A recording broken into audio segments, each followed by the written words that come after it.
I'm Tim Ventura, and we're joined today by Bruce Sterling, a science fiction writer, net critic, and internationally recognized cyberspace theorist. Bruce graduated with a degree in journalism from the University of Texas, holds the position of Professor of New Media and Science Fiction at the European Graduate School, and became visionary in residence at the Art Center College of Design in Los Angeles. Bruce is one of the founders of the cyberpunk movement in science fiction, the editor of Mirror Shades, the cyberpunk anthology, co-authored The Difference Engine with William Gibson, and has written dozens of stories and novels in his career. These are just a few of his many recognitions and accomplishments. So Bruce, welcome back. I am, again, tremendously excited to have you with me today. It is a true honor and genuine pleasure. So we discussed doing a show for a while, and I recently saw the State of the World 2024 report that which is basically a discussion with John Lebkowski of Plutopia News Network and yourself on The Well. And I was just like, this is the one that we have to tackle. So I'm going to put a link in the YouTube show notes for everybody in the audience. This is well worth reading. And in the meantime, I was hoping that we could dig into our top 10 trends and concerns going into 2024. Number 1 is climate change catastrophes. Number 2 was rising political polarization. Number 3 was cyber warfare threats. Number 4 was information pollution, which includes misinformation and disinformation. Let me see. Number 5 here was social media addiction and mental health. Number 6 was AI job displacement. Number 7 was growing anti-science sentiment.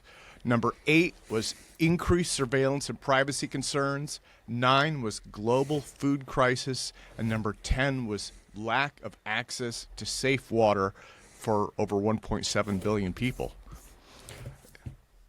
Right. Well, that's just to get us rolling. You know, it's not merely me and Lebkowski. Generally, a lot of old friends and fellow travelers of ours pitch in, and we blue sky about this. Yeah, there is so much going on. Well, we're going into an election year in the United States too, right? And so several of these relate to that. You're going to have both parties going after each other, trying to, I guess, manipulate opinion, and sometimes that's not above board, right? I mean, so yeah, absolutely. Except there's nothing new about it, I mean, these are the kind of typical disinformation campaigns that have been run for, 8 to 10 years with, more and more effort put into them. I mean, I think the one thing that's kind of unusual about the Well State of the World for 2024, and we're going at it for 2 more days. This is January 12th. It tends to peter out after 2 weeks. But the thing that's different about it is that none of the topics that we are concerned about are particularly novel. I mean, they're not new things. And also, we expect them to be quite like they were in 2023. And that's very rare for us. I mean, we're journalists, we're trend spotters, design mavens, software people, guys out of the maker scene, Wired magazine orbits. Normally, we're super neophilic and like, look at this fantastic new thing. And there just aren't very many. And that's not us. I mean, that's the actual nature of our society now.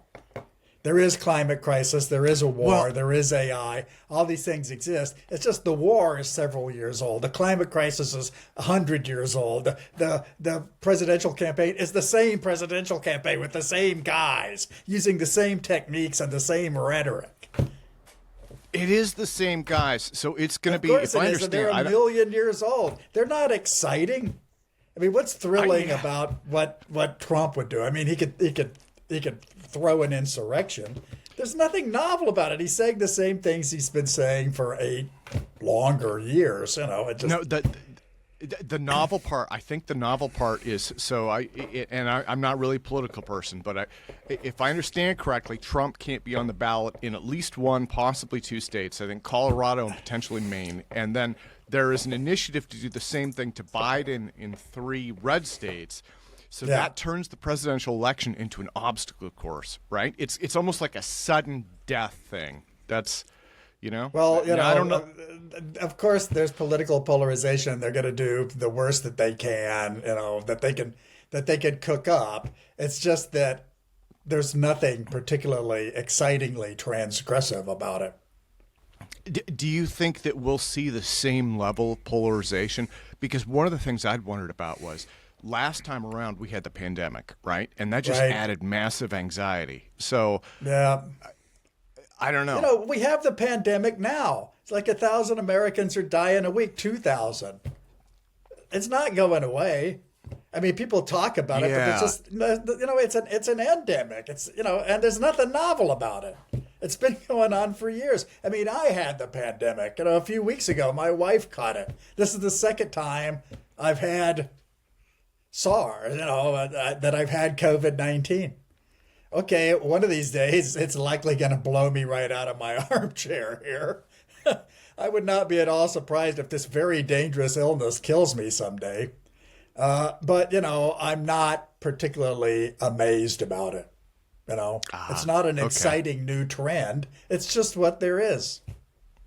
Well, so what are your thoughts about some of the, and again, all of these things go back, cyber Yeah. warfare threats, information pollution, Yeah. privacy issues, right? Yeah. I mean, none of these seem to be getting resolved. A lot of them seem to No. be either getting worse or at least Yeah. stabilizing, right? I actually think that's typical of daily life under oligarchic circumstances. I mean, it's not like daily life in a vital, thriving consumer democracy where stuff is going on. This is the way life is for people when life is dominated by kind of out of touch, goofy, distant aristocrats. It's like life in Brazil, where you actually have a tiny aristocracy of the super rich, and most other people kind of live in favelas. And, every day is pretty much like the last, except that it tends to get a little worse, right? Yeah. Yeah. So, this is a very, it's unusual to say this, but people are saying it in this state of the world. And when people sort of say, well, what about this particularly, upbeat thing? Okay, there are upbeat things like solar panels, but solar panels are not new, right? I mean, there's AI, but, the AI thing that was super exciting in 2012, and had several boosts along the way, is actually a lot calmer than it was. It's not a wild revolution where five guys who were, zealots for, zealots for the Vingian singularity. Nobody expects that. I mean, Shoggoths are not going to bite our legs off in 2024. The thing's not going to wake up and start behaving like, Terminator. It's, they're just really, really big LLMs. And, it's the Bing key on the Microsoft keyboard. The Bing AI Copilot. He's getting his own key. Yeah. Okay, to get your own key on a Microsoft keyboard, that's kind of new. It's like there hasn't been a change in the Microsoft keyboard in 30 years, and that's a change. But to have a new plastic key on a keyboard, it's not like the town is on fire. I mean, that's a sign of integration into the established order, And Microsoft is now worth more money than Apple. I mean, they've actually come and forged ahead. Microsoft is the grayest, the most boring of all the big tech companies. And they've reestablished their top of the heap thing here. Why would I be startled by that? Well, they pushed into the cloud, right? Isn't that how they made a lot of that? They just made a lot of money because their situation is pretty predictable and they execute better than anybody else. They're just super businesslike at Microsoft. They always do what pays off. But they don't do insanely great Steve Jobs, wild-eyed sci-fi stuff. I mean, sometimes they talk about that, but then they got rid of it. They just took all their metaverse stuff and just hit it on the head. They just killed it off. They're not putting any head-mounted displays on. They're not doing anything freaky at Microsoft. They're not in the business of doing freaky stuff. And they're the dominant company among the big five now. They've made fewer mistakes. They're making more money. I use Microsoft Bing. I made Bing a participant in our State of the World thing because I thought we needed an AI guy. So, you know, Bing comes on and we're asking him the same questions we're asking one another. And it's really interesting how well briefed and boring the guy is. I mean, Well, that's good, though. I mean, he's not a person. No, but he sounds just very plastic. It's really like talking to a Microsoft PR guy, you know? Yeah. I mean, it's interesting that you could talk to an artificial intelligence and have him answer questions in detail. I mean, sometimes he hallucinates, but he's not like the Wizard of Oz. You know, he's not like a great big glowing thing. You know, on the contrary, he's actually one of the more toned down, quieter voice of reason entities among the participants. He's a lot less freaky than we are.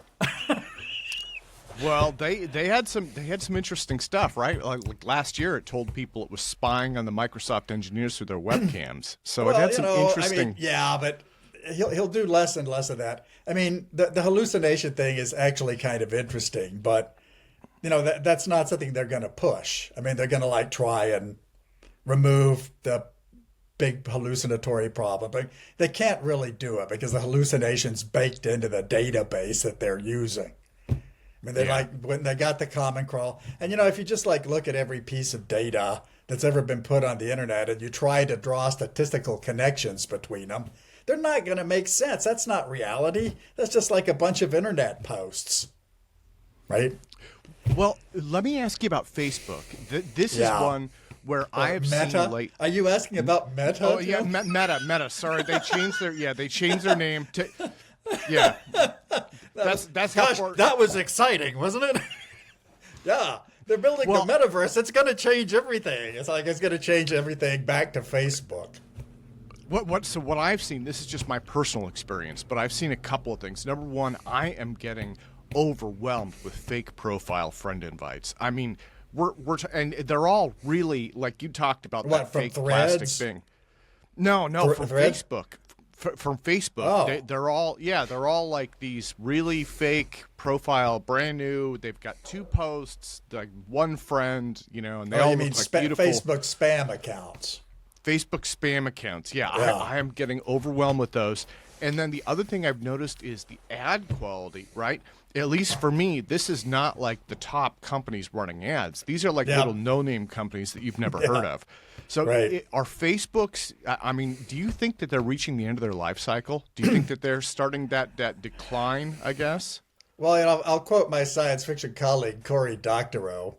They're undergoing enshittification, right? Yeah. Which is a rude term, but it was chosen as the word of the year for 2023 by like the American Dialect Society, who are guys who actually keep track of new terms. Okay, enshittification is not exciting, right? I mean, enshittification is not innovation. It's not, you know, a mind-bending science fictional leap into the unknown. Enshittification is services getting worse, treating their users more callously, sitting on top of a pile of money, firing most of the staff, cynically refusing to innovate, and knowing they've got people caught and that they're not likely to go anywhere else. Okay, that's what life in an oligarchy is like. I mean, that's what it's like to live in like a Brazilian favela. You're not going to get away. They don't have to be nice to you. There's no reason that they should give you particular things. You're not going to vote them out, right? You can't overthrow them. They're not afraid of you and your pop guns. You know, they own the Army, they own the Navy to the extent that they've got it, right? And things are just going to sort of go into a slow decline. And it doesn't really matter if you complain, because where are you going to complain? Facebook, right? Yeah. So, or Twitter.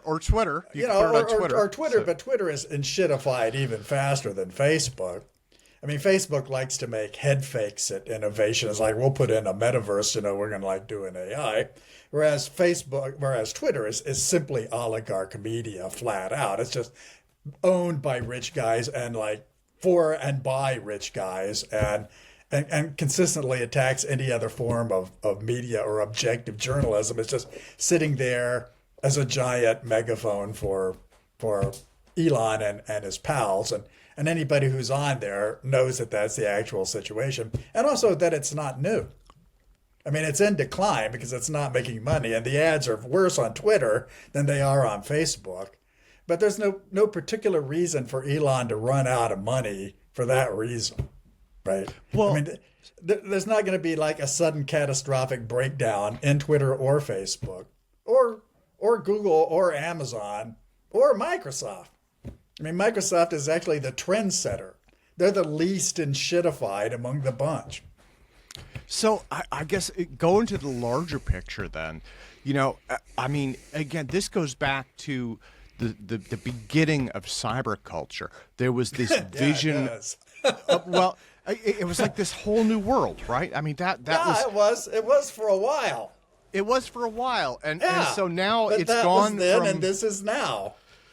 So how? I mean, what is there? Is there something that comes next? Where can we go next after this? Well, there aren't any particularly compelling new trends. It's not like a new thing that you've never heard of, like somebody just discovered LSD. It's like, oh yeah, let's like eat this blotter paper and we'll see God. Okay, there isn't that kind of, I mean, there's nothing on the horizon that would suggest that. I mean, what the situation is actually like is like being in Kiev. It's like, gosh, this war has been going on much longer than we think, and they're just going to continue to drop missiles on us, aren't they? And it's like, let's just fire off another 100,000 artillery rounds on the front. Okay, yeah. I mean, it's not that you go out onto the battlefield at Kiev and you think, okay, Napoleon's going to show up and this war is going to stop. That war is not going to stop any more than the war in Syria will stop, or the war in Libya will stop, or that the Palestinians are suddenly going to make nice with the Israelis, right? I mean, this is just part of the endemic condition. And, it's grim, but it's not apocalyptic. It's merely grim. It's like the 30 Years' War in Europe. You go in and like look at Europe and they're in war for 30 years, not 30 months, quite a long time. Right. So really, scrolling through Facebook or Twitter is kind of like the Bataan Death March. It's how far you can go before you just die, right? I mean, when you think about it, I happen to spend a lot of time on Blue Sky. And I kind of like Mastodon because Mastodon is full of boring scientists, and to me, science is not boring, but actual contemporary science is in fact rather boring. There hasn't been since the AI breakthrough, there hasn't really been some kind of amazing science news that you would see on the front page of Nature or Science or something else. I mean, there's some incremental advancement, but scientists are not popular. They're under a lot of political attack. They have their funding cut.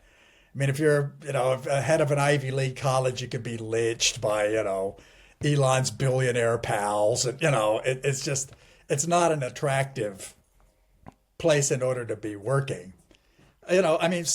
Movies are not very interesting. There just aren't very many. They're kind of derivative. Popular music is not particularly dynamic. There's a lot of it, but there aren't any really stars that make any kind of difference. There's no Beatles. There's no Clash. There isn't even the cultural vitality of like big band jazz. It's kind of a tedious commodity. So it's interesting to have lived this long, but I often thought that as society ages, that it was going to become stodgy. And we're living in a society that's really old. I mean, I'm 70 this year, and people who are my peers are dying of old age here and there, and and that's only to be expected. What's unusual is just how many old people there are. Like the war between Ukraine and Russia is a war between two really, really old countries. I mean, their birth rate is catastrophically low. And it's going to get worse after this because who the heck wants to have children during a shooting war? Right? Well, so, if you have a society that's very top heavy with the elderly, why would there be all kinds of, Carnaby Street youth culture stuff going on with genuine innovation and words and terms nobody's ever heard of? There just aren't enough of them to like break through the ice. I mean, I'm thinking of like in terms of revolutions, the '60s was a massive Yeah, revolution, right? sure. And the dot-com boom, I think, Yeah. in a different way, right? And Yeah, you yeah. participated in both of those. There were a lot of young people involved. I mean, and the dot-com boom, they weren't all young people, but at least they were doing entirely new things. I mean, they just had jobs nobody had ever heard of. yeah, I used to go around with a blue box and explain to people what a modem was. This is a modulator demodulator. It's like, why is that important? And I would tell them, look, this could potentially change the nature of our society. This is really going to be a big deal eventually. And, that was true. But we don't really have such a thing chewing away in the basement in 2023. It could change, but if it does change, it'll be because of some black swan. I mean, just something that no trendsetter can see. And I think it's important to keep that in mind. I mean, you should never say, I understand that things are going to be stodgy and nothing can change. I mean, what's actually true is that if you don't understand how things are going to change, they're going to change in ways you don't understand. It's not that change goes away. It's like something else is going to break that you sort of have no idea. Like human life is not entirely static, and it just can't be. And especially under conditions of like disrupted ecologies and ruined environments, and I mean, there's a lot going on that's just freaky and weird and kind of beyond our control, and that stuff is it's gonna kick out the jams. Well, what do you think about this AI job displacement? That's number 6 on the top 10 list, I guess. That's an upcoming concern, right? Well, AI, as we understand it, kind of large language models, is a genuine computer science innovation, but it's an innovation under conditions of oligarchy, right? It's not something that comes out of a garage, Steve Jobs style, and sets IBM or the Bell companies on their ear. This is something that's coming from the top of the heap. It's like Microsoft is doing a really good job executing with AI, right? Yeah. Yeah. Whereas the guys who might be innovators tend to have civil wars and fire their own bosses. They can't do business. I mean, Apple hasn't done AI yet because Apple never actually innovates. They always watch somebody else do it and then they copy it and gloss it up. So they're going to attempt to do that, but they're kind of being left behind. I'm sure they're really embarrassed that Microsoft has more money than them. They've had more money than Croesus for quite a while now. For almost a generation, Apple has had just tons of money. Yeah. I mean, they still have tons of money, but you really shouldn't expect radical technical innovation from people who have tons of money. I mean, what's in it for them? I mean, they could fight with one another. I mean, you could conceivably see Chinese AI going somewhere super weird, But people used to talk about Russian AI as some kind of potential game changer threat. They're not going to do anything with that. I mean, they don't have any computer science going on in Russia. Everybody left. They're all in freaking Belgrade. Anybody could be employed anywhere else that didn't want to be drafted has left the country, is just hollowed out.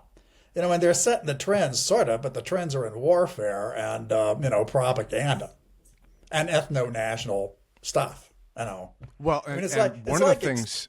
Yeah. One of the things that I've seen also is AI is starting to make inroads into warfare. One of the things that I've been covering is every defense contractor out there is looking at how they can incorporate it into new weapon systems, which for me is like I think back to the Terminator, which was supposed to be a cautionary tale. Yep. Instead, it's like a blueprint. So yeah, of course. I don't know. Yeah. Well, if you've ever seen like propaganda stuff from 6 or 7 years ago about autonomous drones running around shooting people, yeah, there are autonomous drones running around shooting people. But they're not as effective as a B-52 just bombing the living daylights out of some. They're already bringing out the heavy stuff. I mean, if you go to the Russia-Ukraine battlefields, there's a lot of drones, but the drones are basically sighting artillery barrages. Okay. Well, Yeah, I mean, I mean a that drone a drone can carry a bomb, maybe this big around. You want an 80 millimeter mass, whatever. I mean, that's the way the Russians and the Ukrainians like to be at war, and they're basically emptying everybody's arsenals. I mean, everything that North Koreans build is going to Russia. Everything the Iranians build is going to Russia. Everything the Germans build is going to Ukraine. It's just like, and they're making money. I mean, they're making money because Russia's selling oil, and Ukraine has the support of NATO. Yeah. So and it's not going to stop. I mean, they're not losing that many people. They've lost maybe a third of a million. Well, they're losing more people from their crashing birth rates than they're losing on the battlefield. Well, and as you mentioned, people fleeing the countries, right? And I know That that too, that's yeah. something. They're just freaking gone. Yeah. I mean, yeah. they're all over Belgrade. I happen to hang out in Belgrade rather a lot. Last time we talked, I was talking about how I'd gone and bought sports shoes in Belgrade. I have been back to Belgrade since we were there, and man, are they ever having an economic boom. I've never seen anything like it. They got more new and improved going on there than anywhere else I've seen. And it's all war profiteering money. Okay. They're just selling Russian stuff. They just rip the labels off it and sell it to the Greeks. I mean, it's a non-pro, right? They're just gray marketing the living daylights out of it. Plus, they're just like small armies of Russian and Ukrainian refugees in Belgrade. Because, the Serbs will put up with them. They're kind of okay. They like them. I mean, they don't mind either one of them.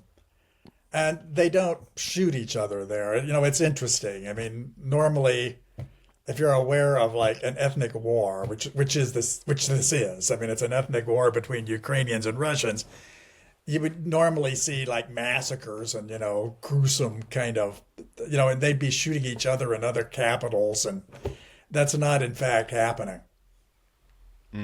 Okay. I mean, I mean, the Russians are not fighting the Ukrainians in Belgrade. Yeah. They're not even fighting them in like the other places where they both ran, like Berlin, Britain. They're not, I mean, it's not like Kurds versus Turks. It's a peculiar struggle, and it's very sinister in many ways. But there's nothing particularly novel about it. I mean, not after 3 years of, it's going to be the same war.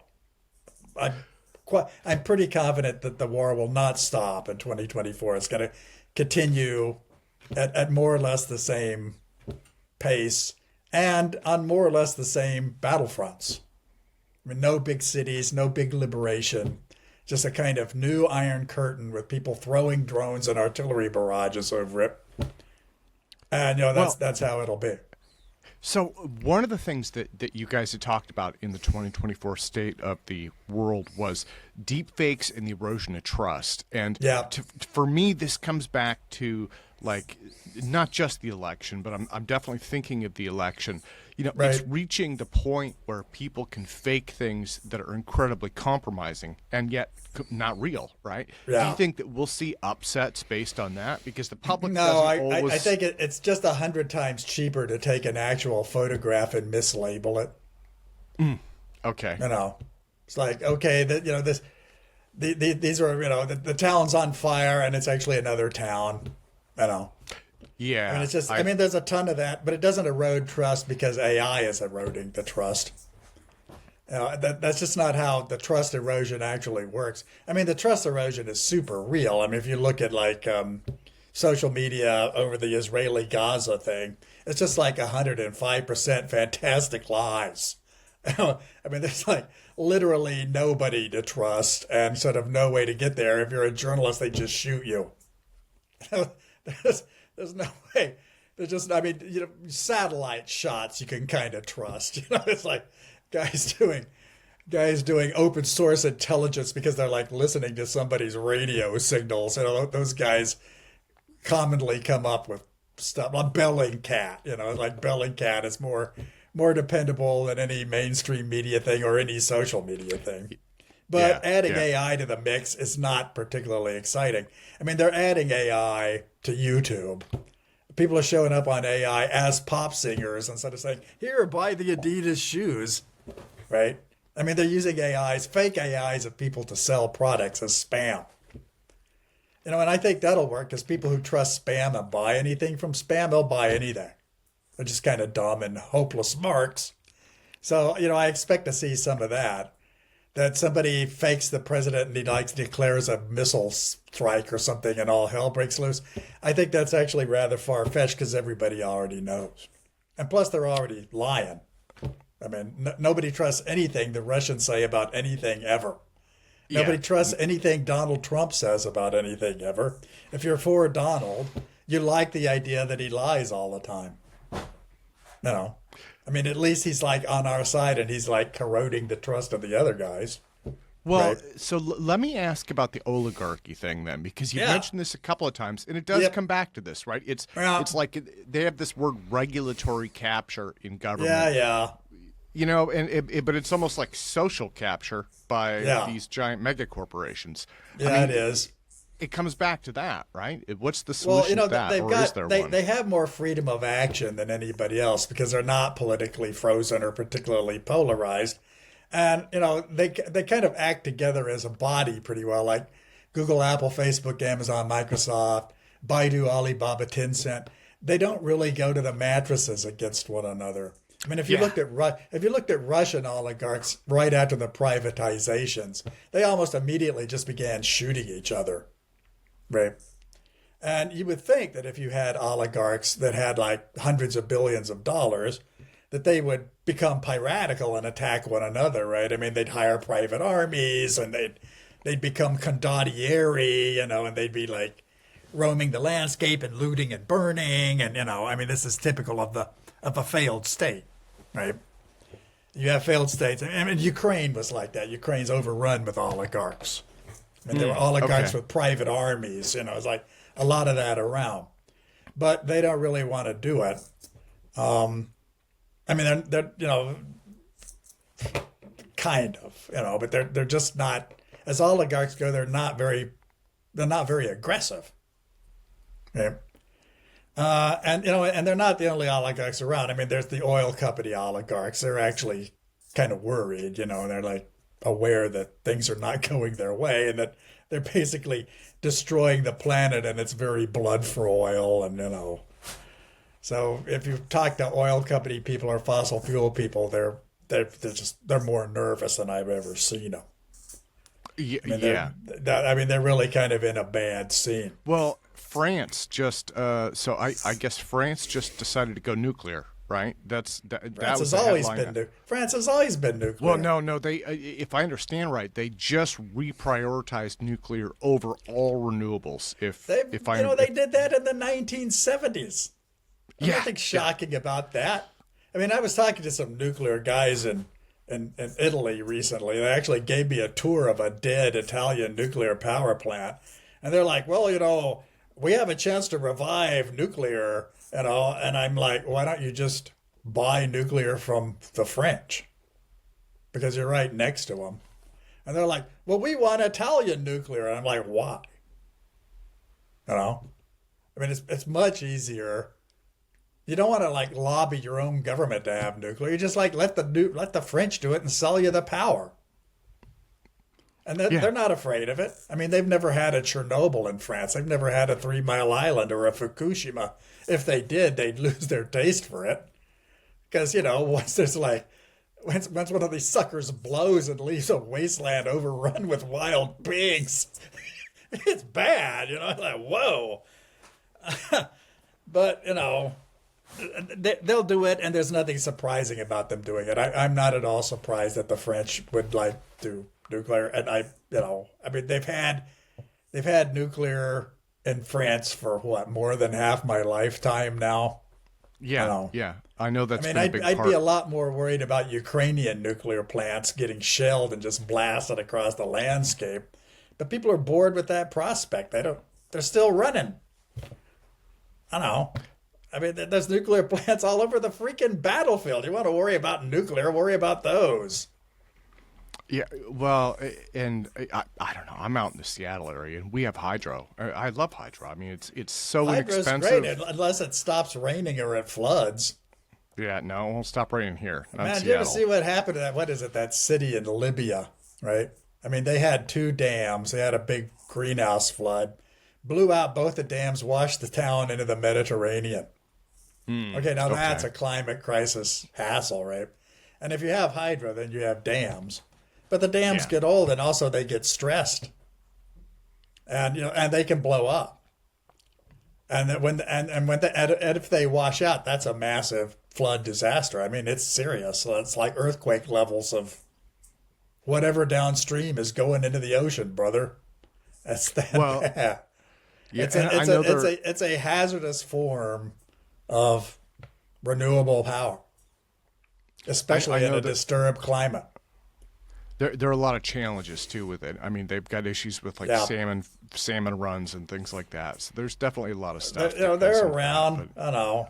I mean, it's a bad scene, but it's not a new bad scene.